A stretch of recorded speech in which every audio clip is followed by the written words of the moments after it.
Hello, everyone, and welcome to episode 265 of Sold with Updike Pugh. I'm Jeff Updike. I am Weston Pugh, and today on the show, we're going to talk about a house that is over at 9463 Green Terrace Drive. This is a really cute house that showed up in the market last week. We toured it, got some good intel for you, and can't wait to share it with you. And in our second segment today, we're going to talk about the 5 things you should do immediately after closing your house. 5 things. There's a bunch of things you should do. These are like 5 things, day one, to be prepared. I would agree with that. Now, what is happening in Dallas specifically that we are all on bated breath about? Is that next week? It's Monday, isn't it? Is it next week? It's the 8th. 2 Mondays. Yeah. And 2 Mondays. Yeah, it's 2 weeks. Okay. So you've got time, but you better plan because get prepared. They are ginning this up like it is going to be no gasoline and no groceries in Dallas. Good Lord. All the bread and all the toilet paper is going to be gone. Plan ahead, people. Plan ahead. It's going to be crazy. So what we thought we'd do this week is talk about 3 locations. There's a bunch, but where would be really interesting to go watch the eclipse from? And we hope you like these. And the first one is the West End parking garage, and this is has rooftop parking on it. I've been on the top of this parking garage before, and it is. I think you chose this one, but I think you chose very, very well. So it's very interesting. So if you actually Google this, there are lots of people that will use the skyline of Dallas as the backdrop for wedding, graduation, all sorts of photos right here. It also may be really interesting to be above the fray. Now, Zach pointed out a really interesting thing. He said, yeah, they're going to charge you $50 to park there, but hey, go check it out. I think this will have a really interesting setup. The number 2 place that we talked about, and we've been here before, we really liked it. This is Canopy by Hilton in the Dallas Uptown area. So this has a really huge, it's not rooftop, but it is a bar that's very indoor-outdoor. Expansive is another word I'd use to describe this bar. Part of it's covered, part of it's uncovered outside. And so this is actually being able to pull back from the east and look at downtown. So depending on where the actual sun is at the time, that might be a consideration. Mm-hmm. But I will say one of the other things too that's interesting is that this is a pet-friendly hotel. Interesting. So you can take your 4-legged friends. Rob and who are you talking about? 3 of us went up there, not you, but Sounds like 2, me and Clint. Golly. There Rob and Clint and I went there and had drinks one night before we went to black tie dinner or something like that. That's amazing. Yeah, it was beautiful, beautiful. And the number 3? The number 3 is Trinity Overlook Park. Now this is the old Commerce Street Bridge, which is Continental Street Bridge, excuse me. And Trinity Overlook Park is at one end of that bridge. I have a feeling this bridge is going to be packed from one end to the other. And it's got some really, really unique views of downtown and the skyline.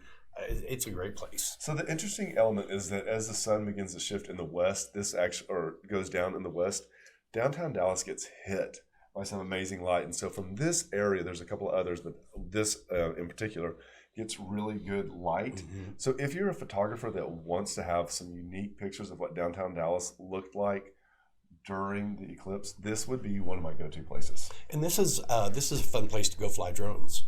It is. We've gone over there and done that a couple of times. You also get the Calatrava. Yep. There's a good 1-2 combination that really speaks to Dallas and are some of the icons for Dallas.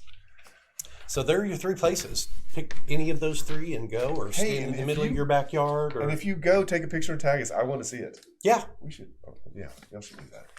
That sounds amazing. Yeah, if you are one of the people that receives our monthly printed newsletter, you got glasses in the mail. And if you want to be on that list, just put your information in the link below. Or if you don't want it out there publicly, just send me a text. DM him. Slide into his DMs. My DMs. Did I say that right, Zach?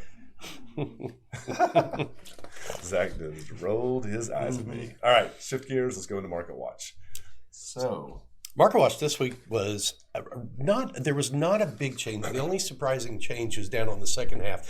But coming soon listings were up 1%. There were 82 coming listings soon. That is coming soon listings. That is a optional status that an agent can put their listing into MLS if they want. And then new active listings were down just a little bit, down 2%. There were still 489 active listings that came on last week in Dallas County. And the option period, that is the first status of a contract that listings go into, and those were up 17%. So there were 406 houses that went into option period last week. That is the bump that we're looking for the spring market. I wish actives had also bumped up, but we'll take what we can get right now. Once a contract has gone through its option period and everyone has agreed to both sides of what has been negotiated, we move into a pending status. That is up 2%. And then that is then followed by sold. That's up 13% to 305, which is up 34 homes. And as you see, mortgage rates actually dropped. They were at 6.9 last week. We're at 6.77. We are holding, conforming. And what'd be really interesting right now is to find out how many loan applications are being made right now. I think that'd be interesting.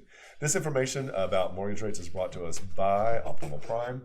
That does sound like a commercial. It's not right. We are not sponsored. We gather this information from a website called Optimal Blue. They're Optimal Blue. a data aggregator for many mortgage companies across the country. Free website. I did make that sound like they were plugging. You were getting worse with it. I am. We are not sponsored by them, but they have good data. They have good data. They have great data. All right, let's take a look at this 9463 Green Terrace Drive. This is a 3-bedroom, 2.5 bath, 2-car garage, just under 2,000 square feet. Price at $659. And I love this location. I've seen several homes on this street, and I absolutely love it because it's right off a Northwest Highway. It is a cul-de-sac street, and this house sits right at the end of the cul-de-sac, and so you are facing down onto Green Terrace to the south, but you're so far away from Northwest Highway, you don't have any of that hubbub or noise or what you would normally get thinking you're living that close. Now, I was familiar with this area because it's become extremely hot. Lots and lots of opportunities are in this area.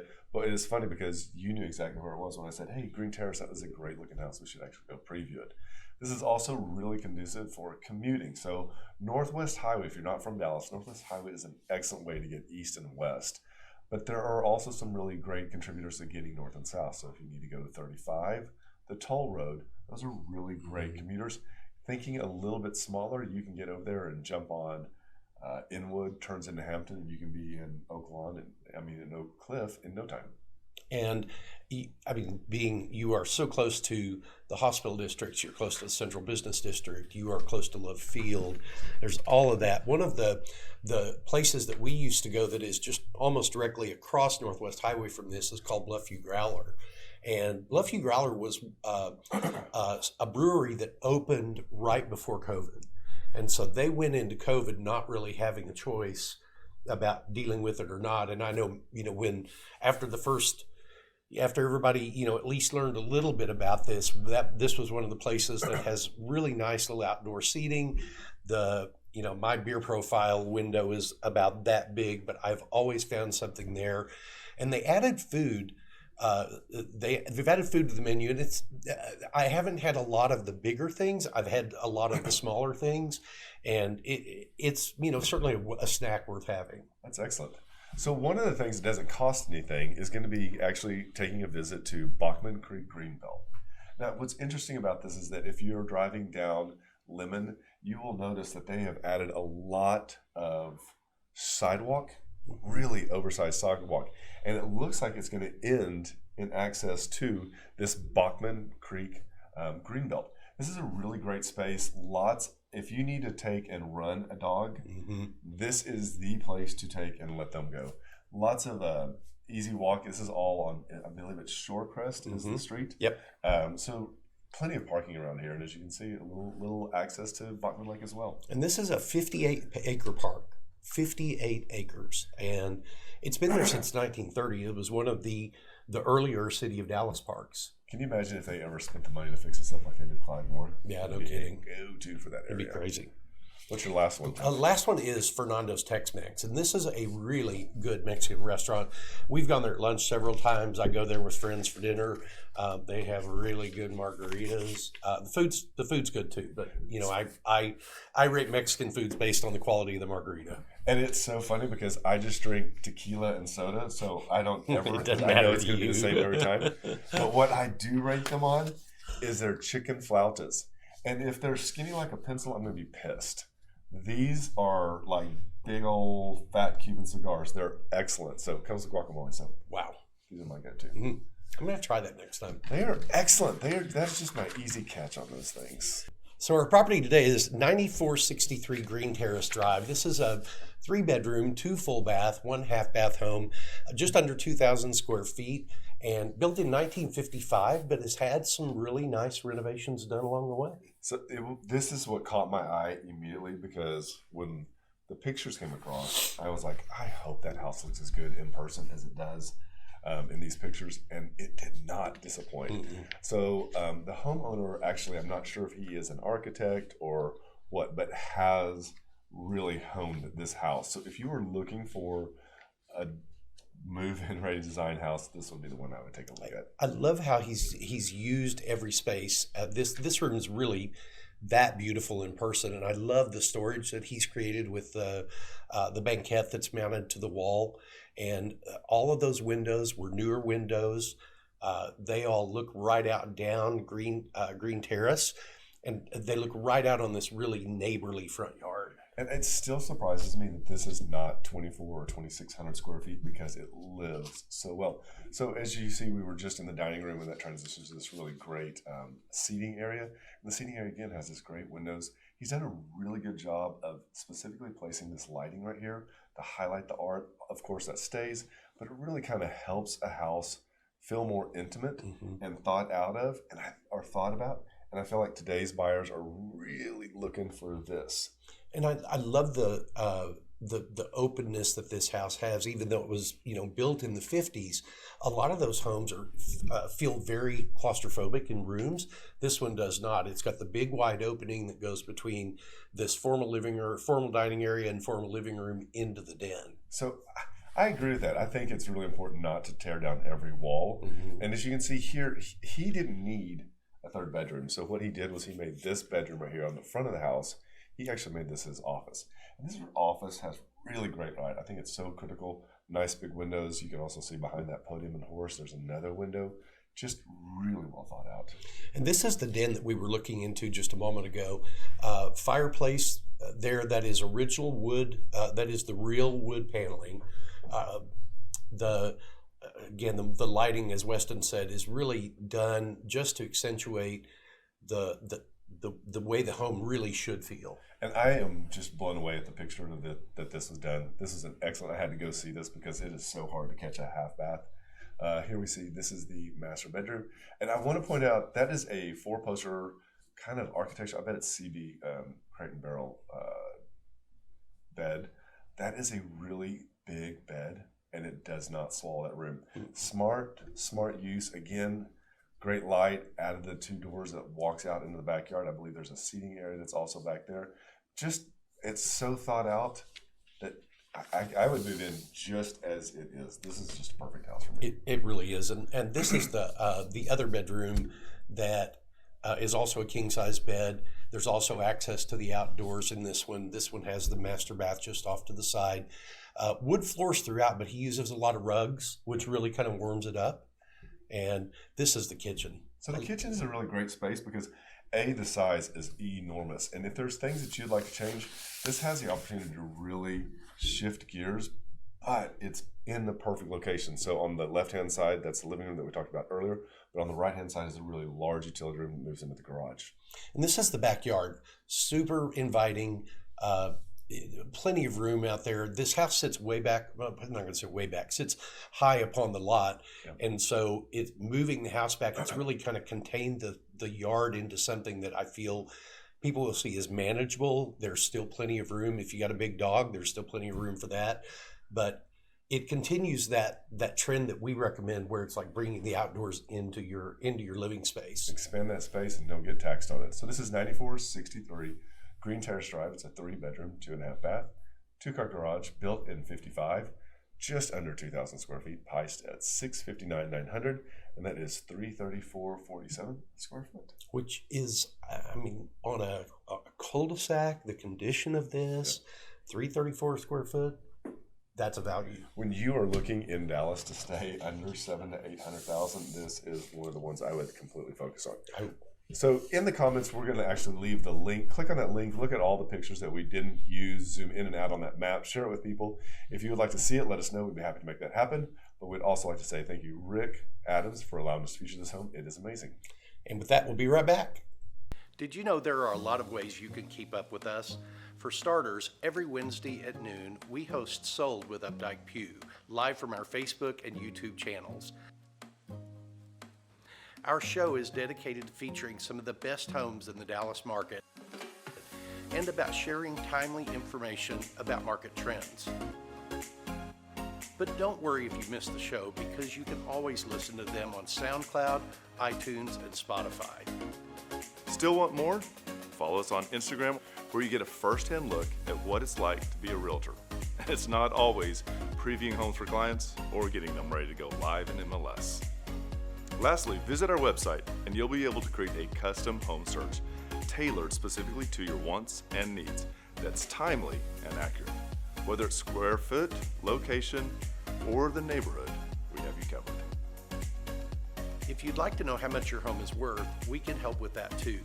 Just visit homeprice.fyi, enter a few pieces of information like your home address, and we'll email you a price. When you're ready to talk real estate, you can reach us online, by phone, or by text at 214-377-2223. And remember, we want to be realtors for life.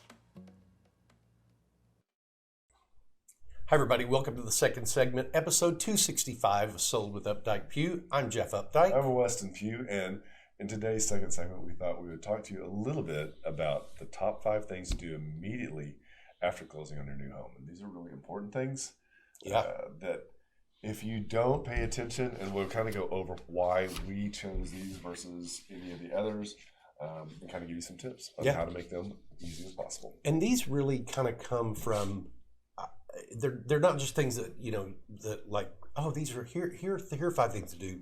These are really 5 things that you need to have arranged or lined up, or it's not just the moving truck. No, not at all. These are some of the other things. So the first thing that we want to talk about is changing your locks. And so this is just so important for a multitude of reasons. Mm-hmm. But one of the things that we like to point out is that if you're buying a home that has had a lot of trades and has a flip, sometimes those trades actually have keys. Last thing you want is for there to be a situation that arises. So changing the locks is as important as you can be. That should be the first person that meets you at that house. And really it's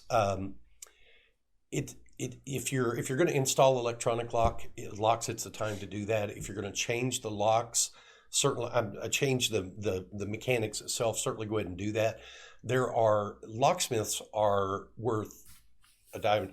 They're great. We've worked with a couple that come right to your home. They're there, 30 minutes after you've funded on your loan, and they are like ready to do it. That is so important. The other thing that we like to talk about, this is the opportunity to actually schedule and have that deepest clean, not just the vacuuming. Mm-hmm. We're talking like scrubbing out your chimney. We're talking about doing the drawers, doing the baseboards, cleaning out your cabinets, doing the ceiling fans, the unfun stuff. Yeah, changing your air filters.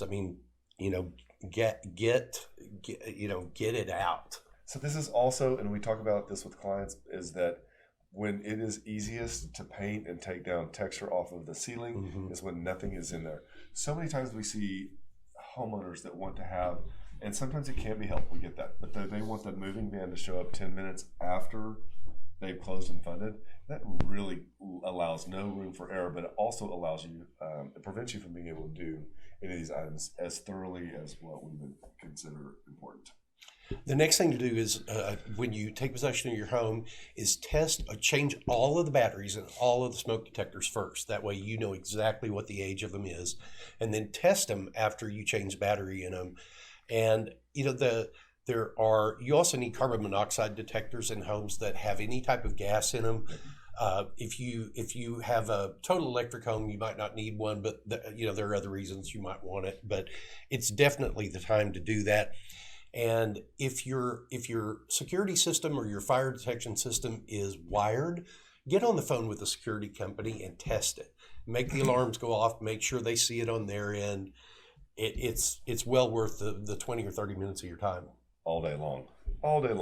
Now, this one is near and dear to my heart because this actually was something that I actually did and it really paid off in dividends. Unfortunate situation, but documenting your home. I actually didn't intend to be a documentation for insurance purposes. I was simply thinking I was going to Airbnb my condo one day, but I had pictures of everything within the house. And I thought that that was one of the key things that made it where it was indisputable within an insurance company what I did or what I didn't have in the house.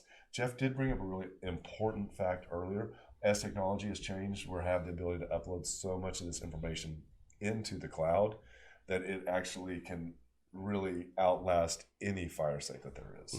Absolutely. So, and keep receipts. You know, there's whenever I buy something, I just take a picture of the receipt with my phone. That way I don't have to worry about that receipt laying out somewhere. But you're always going to have those pictures stored somewhere. They may not always stay on your phone. There's a digital file that I have that when I do take a picture of those things, I move it off into that folder because, who knows, I don't need to return it in 10 days. But, and then finding receipts really not easy. Until you have to prove the price of something to the insurance company, you will not understand what a burden that becomes. It is like salt on a wound. It is. It is the... Anyway, moving on. End on a high note, Jeff. So the last thing we want to talk to you about was, and this is critically important, is know how to shut off all the utilities of your home. Know where your main fuse box or panel box is, and know where your main cutoff is. If you're in an older home that hasn't had their service updated, you may not have a main cutoff. You may just come into a breaker box and see all your switches, but know where to go to shut off the power if you need to. And I think that, so a lot of the newer homes have a manifold within the garage, so you're able to turn off the water just to the faucet and hot water in the downstairs bathroom, or you can turn it all off. But some of the houses like the one here that we talked about earlier, you need to actually go to the water meter. Now, keep in mind, do this before it becomes an emergency because there are 2 keys. If you have the wrong key, it will not shut the water off. Yeah, you're going to need 2 tools to do that. One is to get your box open, and that's what Weston was talking about with the 2 different keys. And then once you get that open, you need to be able to reach down in there and get to the valve with a crescent and turn that 1/4 turn. I can tell you right now that if the water ever has to be turned off, it will be me that is going to stick my hand down there because I know that Jason's going to look at it like there's a snake in there. Yeah. Not going to do it. Yeah. So the last thing is about the how to turn your gas off. There is usually a valve before as the gas riser comes out of the ground into your home. There's usually a valve connected to that. You can also, and that's another 1/4 turn. You'll need a good crescent wrench with it. You will probably want something that's like 16 to 18 inches long, and or you can shut it off right at the meter. There's always a valve there. Good information. Know your house. And these last 2 items, put your water meter key where you know it's going to be all the time with a big crescent wrench, where you know it's going to be, and don't use them for other things so you leave them laying around, because in the time of an emergency, you need to be able to think, this is where I go to shut that off. Where's yours? On that wall. All right. I was wondering. I was like, I'm going to ask him. We'll see if he knows. So mine's in my kitchen drawer. Good. All right. Well, I hope you found that helpful. If there's anything else that you'd like us to talk about, just put it in the comments below. We'll do it. And just remember, we want to be realtors for life. When you're ready to talk real estate, you can reach us online, by phone, or by text at 214-377-2223.